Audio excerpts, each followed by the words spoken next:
At Lincoln University.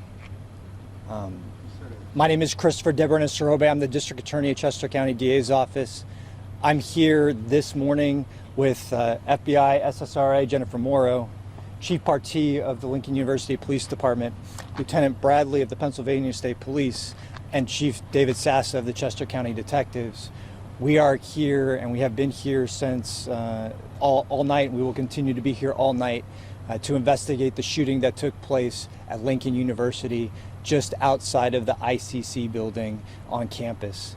Today was homecoming at Lincoln University. There's a football game at 1 o'clock.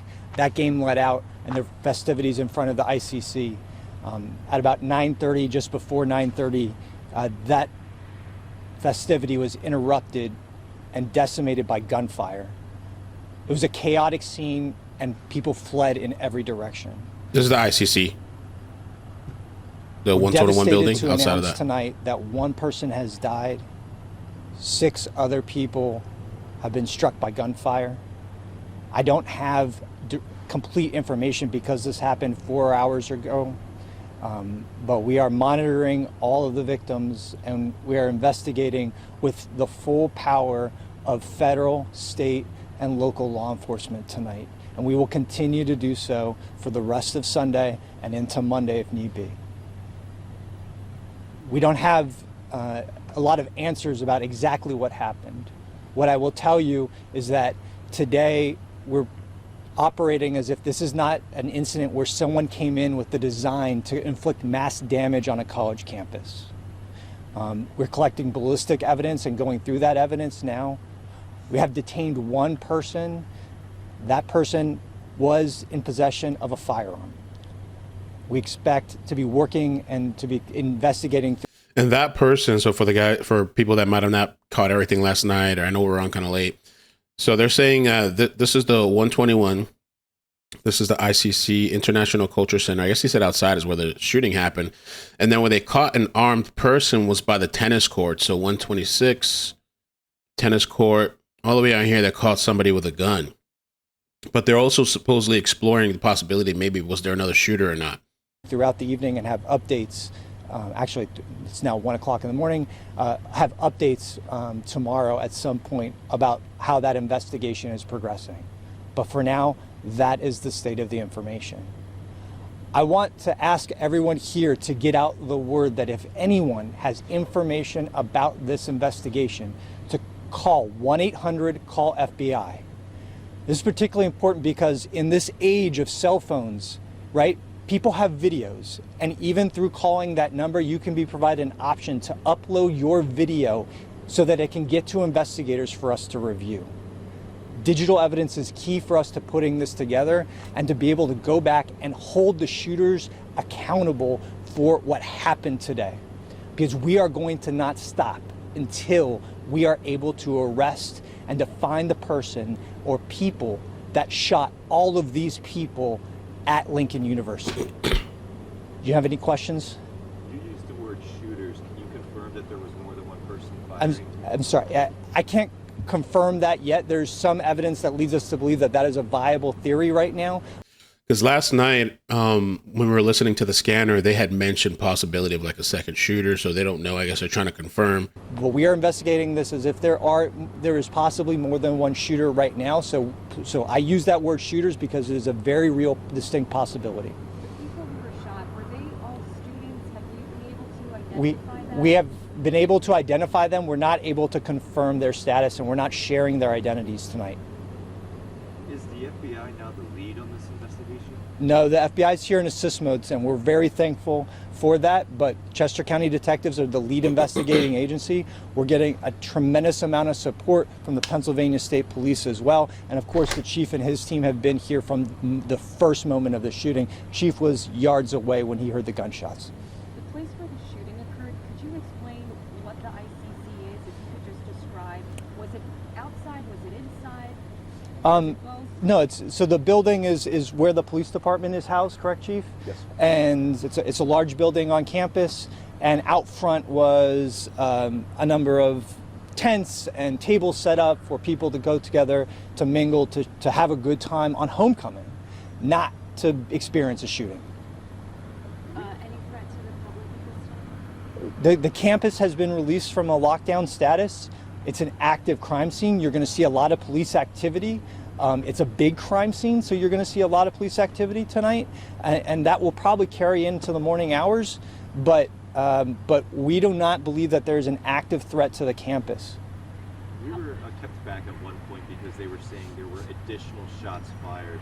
Was there more than one shooting that took place after the original shooting? We're investigating all that. Like I told you, there's a really chaotic scene, and Yeah, so last night, for those that missed it, when we were streaming, listening to the scanner, after this whole incident, the main incident took place, there was another reported shots fired at the university, but that nothing seemed to come from that after. so we are working through each piece of that right now. And so, unfortunately, I'm not able to confirm that information yet.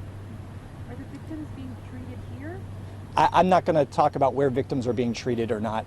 That's their private information. I want them to feel like they can get treatment away from scrutiny of the public.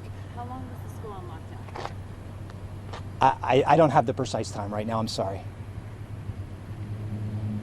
Would we be able to hear maybe from someone that can kind of walk us through what are the next steps as we go into the rest of the morning with this investigation to put the pieces together? I mean, our next steps are fluid, right? Any of the investigation like this, any shooting investigation relies on getting information from the public and proceeding and following those leads, collecting crime scene information, and processing that evidence so that we can move the DNA, the shell casings, any of the ballistics forward and make matches to other scenes, and conducting interviews of the victims if they're in a state to be able to talk, and any other members of the public that can come forward and help us identify what happened here, as well as piecing together all the video evidence. So that's why I'm so grateful for the partnership we have. We have FBI agents who are helping us go through evidence. We have crime scene members of the Pennsylvania State Police Crime Scene Unit, their detectives unit, helping us chase down each of these leads in real time at the same time. We are not going piece by piece. Could we hear from Lincoln University, please, just about how tragic and close to home this is? Chief, if you would like to speak, that's fine. I'll turn it over to you. I know that him and everyone at the schools is devastated. So this was to be a joyous occasion, homecoming, when individuals come back and they give back to their alma mater and they live the good memories of their times at Lincoln University, which has helped them propel into life. And this was interrupted by gunfire that should not have occurred.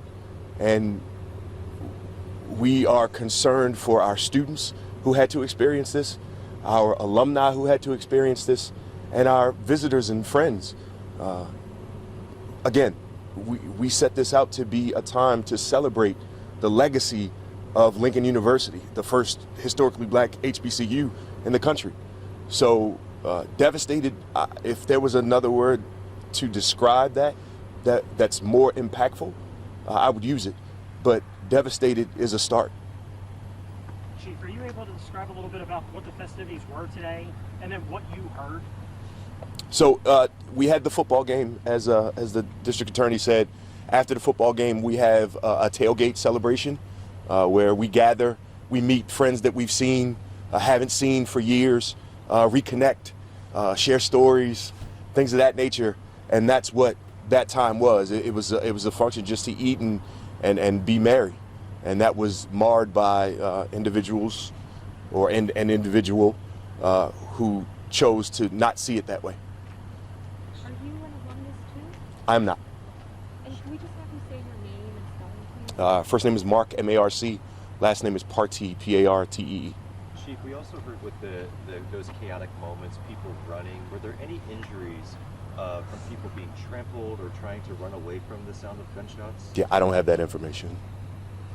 Chief, what is it the ICC? Is that what we keep saying? ICC is the acronym for the International Cultural Center. And did it happen outside in the parking lot? Yes. Okay, and that's where tents and everything were set up Yes. for this event? Yes. And I can confirm that we don't have a number, but there were people that were injured fleeing the scene, right? We're getting reports of injuries just now. And could you just say your name and spell it too? We're going to have our morning crew take over if we just... Absolutely. Christopher Deborena Sorobe, normal spelling. D-E space capital B. All right. Thank you, folks. We will All right, man. So thank you guys so much for watching. That's a bit of an update. That was late last night. And I told you guys I was going to update you after the mass shooting that took place. Now, I wanted to share one more story with you guys because this is a little weird and interesting, but this is from the same university. Lincoln University stabbing Philadelphia woman charged death of 21-year-old student. And so this woman's name that looks crazy as hell, you know, I got to put her in the thumbnail. This is crazy. Was arrested. This was in 2022. Was arrested in connection with a fatal stabbing at the Lincoln University. 39-year-old Neridia Smith of Philadelphia has been arrested and charged in the stabbing that left Jawine Evans, 21, dead back in February 16. Police say the incident took place at the LLC South Dormitory, the same place where this mass shooting took place, on the campus outside of the room 114, where a fight broke out. Smith is a sister of a Lincoln University student involved in the fight. The DA said when officers arrived on scene, they found Evans in a grassy area between the north and south sections of the building. According to the criminal complaint, he was pronounced dead from a knife wound to the right side of his neck.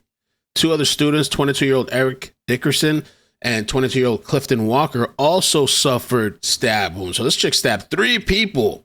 Detectives learned the incident stemmed from a fight, and a video of the incident was circling around on social media. In the video, Evans, Dickerson, and Walker are seen in addition to 2 females, according to the police. The criminal complaint says Smith is seen in the video wearing a light-colored sweatshirt with a yellow and black hat and a knife in her right hand. Whoa! Who do you voodoo? Police say the video shows Smith looking up at Evans before plunging the knife down from above her head a second time. So like going like this, I guess. And into the right neck/chest area of Evans. After Evans was stabbed, Smith makes 2 more stabbing motions, injuring Dickerson and Walker. Obtained video of the incident from a resident of the dorm. Detectives also gained information from interviews with Dickerson and Walker and security footage. Smith is charged with first-degree murder, third-degree possession of an instrument of crime, aggravated assault, and other related charges. So, really crazy, weird story. Wow.